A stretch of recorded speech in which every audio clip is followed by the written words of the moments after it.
لا ما عاد يرعبني ظلم يهددني لا شيء أخسره لا مهما يطول الدرب فالحق معه.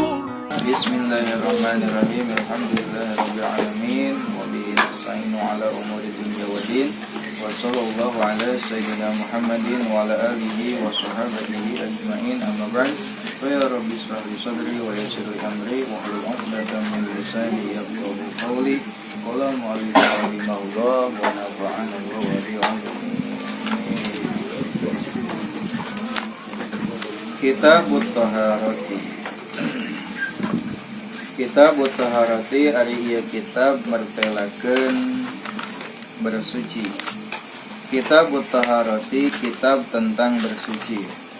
Kitabut Taharati kitab tentang bersuci.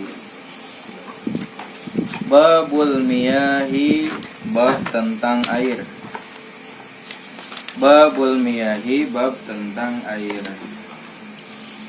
Babul miyahi, bab tentang air. Hadis nomor 1, An Abi Hurairah radhiyallahu anhu, dari Abi Hurairah radhiyallahu anhu. Qala, beliau berkata, qala, bersabda Rasulullah sallallahu alaihi wasallam, fil bahri, tentang air laut. Fil bahri, tentang laut. Fil bahri, tentang laut. Huwa, laut.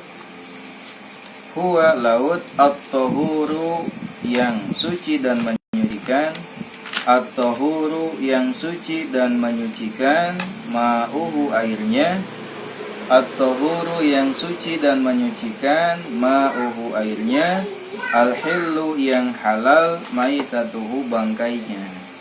Al-hillu, yang halal. Maitatuhu, bangkainya. Akhrajahu, mengeluarkannya. Al-arba'atu, imam yang 4. Al-arba'atu, imam yang 4. Kemarin kalau dikatakan imam yang 4, maksudnya siapa aja? Yang pertama, imam yang 4. Nah, ya, selain yang 3 yang di awal, yaitu berarti Abu Dawud, Tirmidzi, Nasa'i, dan Ibnu Majah. Itu arba'ah. Wa Ibnu Abi Syaibah, dan Ibnu Abi Syaibah. Wallabdu, dan lafad lahu baginya. Wallabdu, dan lafad lahu baginya. Wasohahahu, dan menghukumi sahih. Wasohahahu, dan menyahihkannya. Wasohahahu, dan mensahihkannya. Ibnu Khuzaimah, Ibnu Khuzaimah. Wa Tirmidzi, dan Imam Tirmidzi. Warawahu, dan meriwayatkannya. Malikun, Imam Malik. Asy-Syafi'i, dan Imam Syafi'i. Wa Ahmadu, dan Imam Ahmad. Baik, setelahnya kemarin kita baru membahas tentang muqaddimah dari kitab ini. Kemarin dikatakan bahwasanya penulis dari kitab ini adalah seorang ulama yang luar biasa dalam keilmuan. Beliau bermazhab Syafi'i, bernama Al-Imam Ibnu Hajar Al-Asqalani. Lahir di Mesir pada tahun berapa? Kemarin? Ditulis ya. Sekarang kita akan membahas tentang pembahasan yang pertama adalah tentang toharoh. Jadi nanti hadis-hadis yang akan dibahas yang pertama adalah isinya tentang bersuci. Nah, kemarin juga telah dibahas dalam kitab Matan Ghayah wa Takrib tentang apa itu bersuci. Kita ulangi saja. Toharoh itu, ya, definisi toharoh secara bahasa adalah an-nidhafah wal khulusu minal adnas. An-nidhafah itu bersih, wal khulusu, dan selamat, minal adnasi, dari kotoran-kotoran. Itu definisi toharoh secara bahasa. Nah, bersih dan suci dari kotoran tersebut bisa kotoran-kotoran yang bersifat indrawi atau bersifat maknawi, alias kotor yang ada pada hati. Nah, kotoran yang dimaksud dengan kotoran indrawi atau hissi adalah seperti najis dan hadas. Karena najis dan hadas adalah dia menghalangi keabsahan untuk melaksanakan sholat. Lalu makna toharoh juga ada toharoh yang bersih dan selamat dari kotoran maknawi, alias kotoran yang mengotori hati, seperti ujub, riya, takabur, sum'ah, ya, namimah dan lain sebagainya. Itu adalah penyakit-penyakit hati yang harus dihilangkan karena akan menghalangi pahala kebaikan atau akan membatalkan, menghapus pahala kebaikan. Nah, adapun definisi toharoh secara istilah syara, ulama banyak mendefinisikan, diantaranya adalah zawalul mani'i al-murattabi alal hadasi wal khabis awil khobas, yaitu menghilangkan penghalang yang tersusun dari hadas atau kotoran. Lalu ada juga yang mendefinisikan toharoh adalah fi'lu ma tustabahu bihi salat min guslin wa wudu'in wa tayammumin wa izalatu najasatin. Definisi toharoh adalah mengerjakan sesuatu yang dengannya sholat diperbolehkan, ya, berupa mandi, wudu, tayamum atau menghilangkan najis. Jadi bentuk toharoh itu ada 4. Pertama wudu, yang kedua mandi, yang ketiga tayamum, yang keempat menghilangkan najis. Kalau wudu menghilangkan apa? Hadas kecil. Kalau mandi menghilangkan apa? Hadas besar. Kalau tayamum mengganti wudu atau mandi, sehingga fungsinya sama antara mengganti wudu atau mengganti mandi ketika tidak ada air atau tidak bisa menggunakan air. Lalu yang keempat adalah menghilangkan najis. Nah, itu adalah definisi dari toharoh. Ada juga yang mengatakan definisi toharoh itu adalah raf'ul hadas wa ijalatun najasah au fi maknahima au ala suratihima, menghilangkan hadas atau menghilangkan najis atau dalam makna keduanya atau pada bentuk keduanya. Itu yang didefinisikan oleh Imam An-Nawawi. Itulah toharoh. Nah, bab yang pertama kita akan membahas tentang air. Nah, masih membahas tentang air. Dari Abi Hurairah radhiyallahu anhu, beliau berkata, Rasulullah SAW bersabda mengenai air, mengenai lautan. Kata Nabi, huwa tahuru ma'uhu al-hillu maitatuhu. Laut itu airnya suci dan menyucikan, lalu bangkainya pun halal untuk dikonsumsi. Nah, ini adalah hadis yang panjang sebetulnya. Hadis panjang sebagai jawaban dari pertanyaan seorang sahabat. Jadi sahabat tersebut pernah bertanya kepada Nabi. Kata beliau, ya Rasulullah, inna narkabul bahra wa nahmilu alai ma'ana al-qalila minal ma. Ya Rasulullah, kami berperahu, kami menunggangi kapal di lautan, dan kami hanya membawa sedikit dari air, mawa cai saeutik. Pain tawadhu'na bihi atishna, kalau kami wudu dengan air tersebut maka kami akan kehausan. Dan kalau misalkan tadi dipakai wudu eta cai, maka bakal haus. Kan air laut itu tidak bisa untuk diminum. Bukan tidak bisa, tidak baik. Kalau diminum bukan seger anu aya, malah tambah haus kan gitu. Itu air laut. Sehingga air yang cocok untuk diminum adalah air tawar gitu. Ya. Kata sahabat tadi, kalau kami wudu dengan air yang sedikit tadi, maka kami akan kehausan. Apakah boleh kami berwudu dengan air laut? Nah, lalu jawaban Nabi apa? Huwa tahuru ma'uhu al-hillu maitatuhu. Air laut itu suci dan menyucikan, lalu bangkainya pun adalah halal untuk dikonsumsi.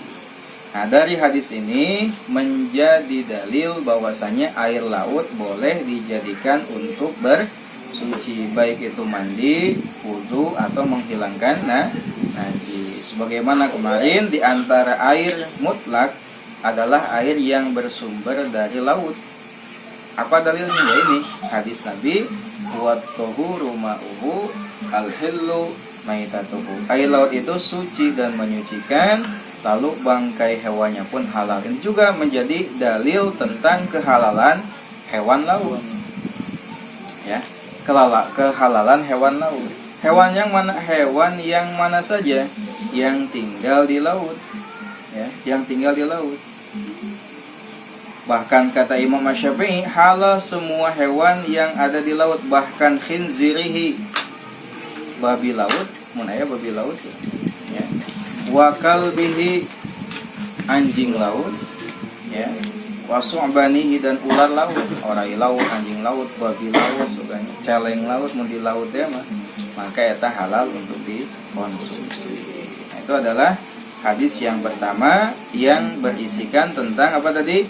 Air laut itu suci dan menyucikan, bangkai hewannya pun halal untuk dikonsumsi. Hadis ini diriwayatkan oleh 4 imam. Yang pertama adalah Imam apa aja? Imam Tirmidzi, Abi Daud, Imam An-Nasai, dan Ibnu Majah. Lalu juga diriwayatkan oleh Ibnu Abi Syaibah dan disahihkan oleh Ibnu Khuzaimah dan Imam Tirmidzi, lalu diriwayatkan pula oleh Imam Malik, Imam Syafi'i, dan Imam Ahmad bin Hanbal.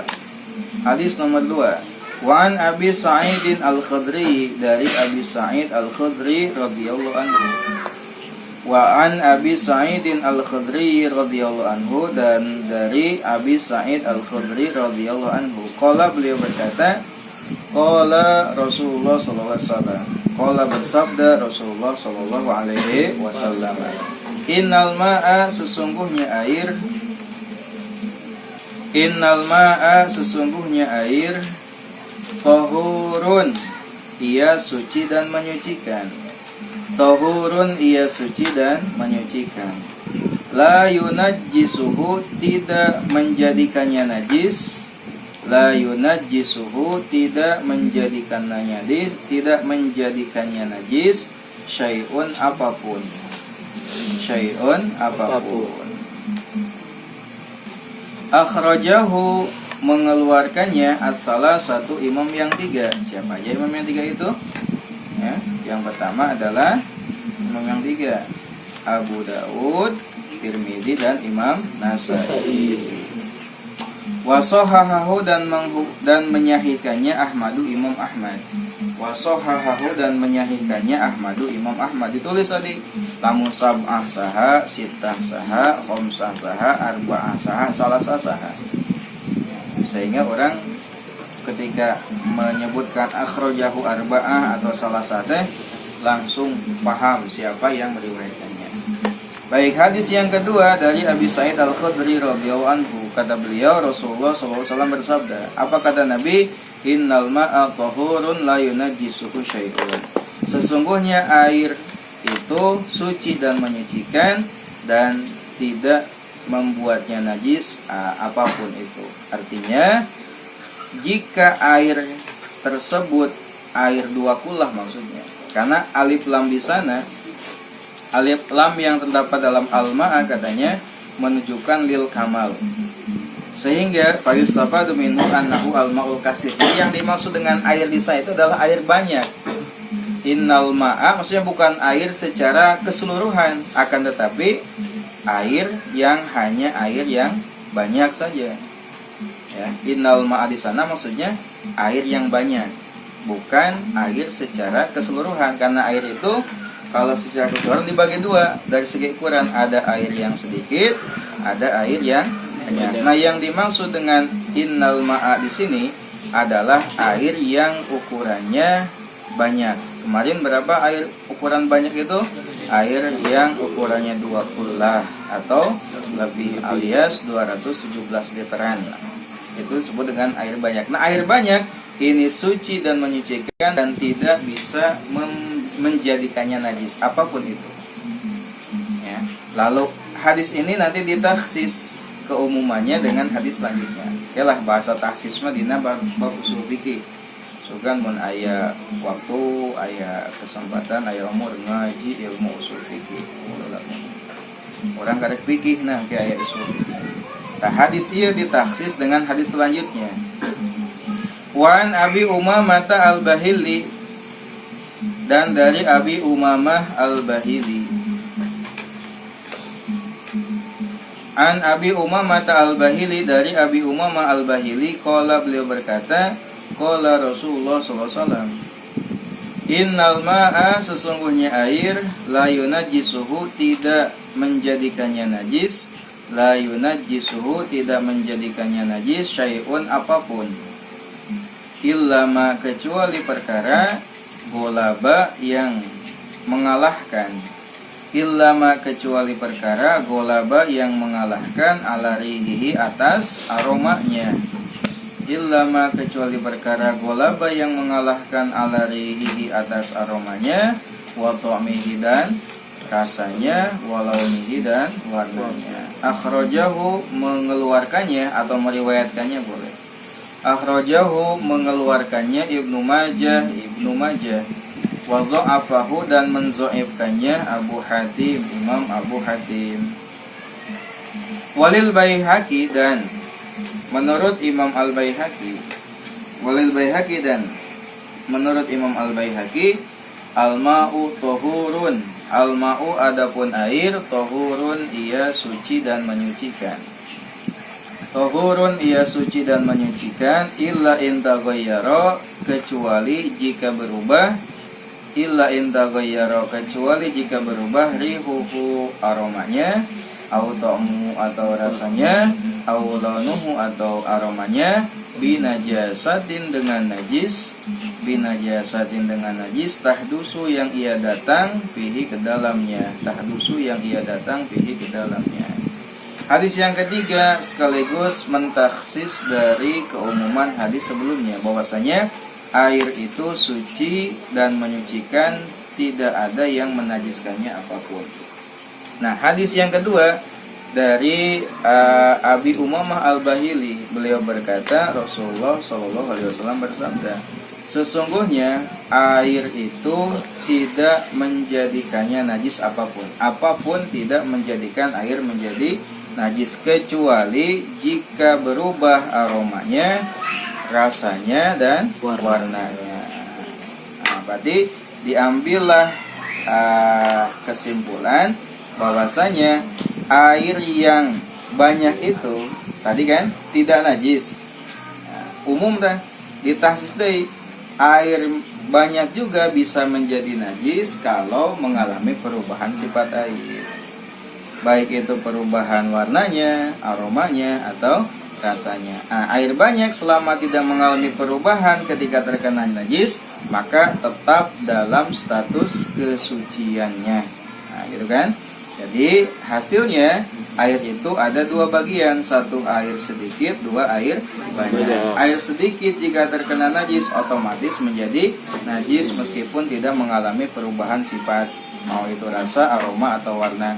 Air banyak ini jika terkena najis bisa najis, bisa tidak najis jika mengalami salah satu perubahan sifat, tidak najis jika tidak mengalami perubahan sifat. Itu air sedikit dan air banyak. Wa an Abdullah bin Umar, dan dari Abdullah bin Umar. Wa an Abdullah bin Umar radhiyallahu anhu, dan dari Abdullah bin Umar radhiyallahu anhuma. Wa an Abdullah bin Umar, dan dari Abdullah bin Umar radhiyallahu anhuma, qala, beliau berkata, qala, bersabda Rasulullah sallallahu alaihi wasallam, eta mantos kahardinya maknana tegal didolokatan deui. Idza kana, di mana-mana aya, idza kana, apabila ada, idza kana, apabila ada, al-ma'u, air, kullataini, dua kullah, al-ma'u, air, kullataini, dua kullah, lam yahmil, maka tidak mengandung, lam yahmil, maka ia tidak mengandung, al-khobasa, kotoran, al-khobasa, kotoran. Wa fi labdin, dan dalam satu lafaz, lam yanjus, tidak najis, lam yanjus, tidak najis. Akhrajahu, mengeluarkannya al-arba'atu, imam yang empat, Tirmidzi, Ibnu Majah, Nasai, ya, dan wasohahu, dan menyahihkannya, wasohahu, dan menyahihkannya Ibnu Khuzaimah, dan Imam Ibnu Khuzaimah, wal Hakimi, dan Hakim, wa Ibnu Hibban dan Ibnu Hibban. Hadis yang keempat ini masih membahas tentang air ya. Air jika mencapai ukuran 2 kullah maka dia tidak mengandung najis, artinya tidak menjadi najis. Ya, sebagaimana tadi, kecuali jika air 2 kullah tersebut terkena najis, lalu najis tersebut merubah salah satu dari sifat air, maka otomatis air tersebut menjadi najis. Kalau tidak berubah, maka air tetap dalam kondisi awalnya, yaitu tohur, suci dan menyucikan. Nomor 5, Wa'an Abi Hurairah, dan dari Abi Hurairah radhiyallahu anhu, dan dari Abi Hurairah radhiyallahu anhu, qala, beliau berkata, qala Rasulullah sallallahu alaihi wasallam, qala bersabda Rasulullah sallallahu alaihi wasallam, la yaktasilu, janganlah mandi, layak tasilu, janganlah mandi, ahadukum, salah seorang dari kalian, layak tasilu, janganlah mandi, ahadukum, salah seorang dari kalian, fil ma'i, dalam air, ada imi yang menggenang, fil ma'i, dalam air, ada imi yang menggenang, wahwa, sedangkan ia, junubun junub, wahwa, sedangkan ia junubun junub. Akhrajahu, mengeluarkannya Muslimun, Imam Muslim. Walil Bukhari, dan bagi Imam Bukhari, la yabulanna, janganlah kencing, la yabulanna, janganlah kencing, ahadukum, salah seorang dari kalian. La yabulanna, sungguh janganlah kencing, ayat nun taukid. La yabulana, sungguh janganlah kencing, ahadukum, salah seorang dari kalian, fil ma'i, dalam air, ada imi yang menggenang, alladzi la yajri, yang tidak mengalir, alladzi la yajri, yang tidak mengalir, summa yaktasilu, lalu mandi, fihi, di dalamnya, summa yaktasilu, lalu mandi, fihi, di dalamnya. Wali Muslimin, dan bagi Imam Muslim, minhu, dengan lafaz minhu, jadi lain yaktasilu fihi, tapi yaktasilu minhu. Wali Abi Dawud, dan bagi Abi Dawud, wala yaktasilu fihi mina janabah, lafaznya gitu, wala yaktasilu fihi mina janabah, wala yaktasilu, dan jangan mandi fihi, di dalamnya, mina jinabah, dari junub. Hadis yang kelima dari Abi Hurairah radhiyallahu anhu, beliau berkata, Rasulullah sallallahu alaihi wasallam bersabda, salah seorang dari kalian janganlah mandi ya di air yang menggenang sedangkan ia dalam keadaan junub ya. Nah, yang dimaksud dengan ma'i ad-daimi di sini adalah kondisinya jika air tersebut air yang sedikit. Adapun di air yang banyak, kalaulah dia menggenang sekalipun, maka tidak berlaku larangan tersebut. Jadi larangan tersebut hanya berlaku untuk kasus mandi yang di airnya air sedikit.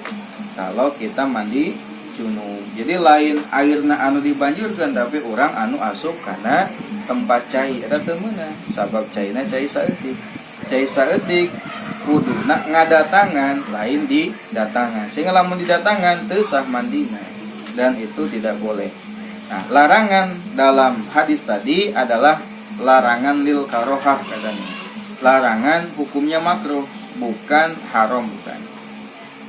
Kenapa mandi dalam air sedikit sedangkan kita sedang junub itu dilarang? Karena akan menjadikan air menjadi mustakmal. Lamun cai mustakmal, ya mau bisa dipakai untuk bersuci. Sidapa misalkan naik mandi junub. Nah, junub itu apa? Junub itu penyebabnya dua. Kahiji setelah berhubungan badan, kedua keluar sperma, itu junub namanya. Nah, lamun mandi dina air nu saeutik ya, atau wudu lah sami kasusna, maka air nu saeutik itu mendatangi, bukan didatangan. Atau selamun si dapat boga junub, mau naik mandi lain ngaguyangan bakna lain, tapi caina disiukan. Lamun bakna anu isina cai saeutik diguyangan lain hadas anu leungit malah eta jadi cai anu mustamal teu sah mandina teu cukup. Sehingga aing bak mandi bathtub namina anu biasa aya di hotel-hotel besi mana pernah ulin ke hotel nih aya bathtub. Eta lamun caina kurang tina 2 kula, lamun mandi maneh bari goyang dirina teu cukup. Tina ngaleungitkeun hadas. Naon sabab caina da cai saeutik bisa soteh dipake menghilangkan najis, menghilangkan hadas lamun caina datang kana tubuh hartosna dibanjurkeun. Lamun dikobok, lamun diteuleman teu cukup mandinya. Termasuk nyuci najis. Nyuci najis ge sami. Lamun maneh ngumah ngumah najis, maka lamun caina anu saeutik, maka caina teh ngadatangan najis. Najis teh anu dibanjur. Lamun caina loba bebas ieu mah naik disiukan atau naik dikuyahkeun sugan kana bolong mah teu jadi masalah. Sehingga aya sedikit permasalahan kasus anu berlaku di masyarakat khususnya ibu-ibu adalah lamun nyuci nya dina mesin cuci.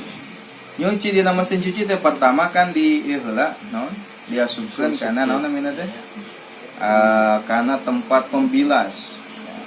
Hijikeun nya aya calana, aya sajadah, aya baju ke salat, aya cangcut, aya kutang, wah kabeh dihijikeun. Calanana paompolan dihijikeun dihijikeun. Setelahna itu ya eta naon si baju eta teh anu tos diperat ieuna diasupkeun kana wadah besar ember besar anu kurang dina 2 kula dikuyahkeun gitu kuyahkeun. Lalu tempat yang kedua isinya air yang sudah dimasuki pewangi asupkeun. Geus kira-kira nyucina menghilangkan najis atau tidak? Tidak. Ya henteu. Lain malah ngaleungikeun najis tapi malah menyebarluaskan najis ke pakaian anu lain. Dipakai salat misalkan baju nanti ku sidapa, berarti baju disusun sah ke salat. Betul. Henteu sah. Seperti itu. Sehingga kalau kasusnya demikian, ibu-ibu lamun naik nyuci, ya, silakan pakai mesin cuci.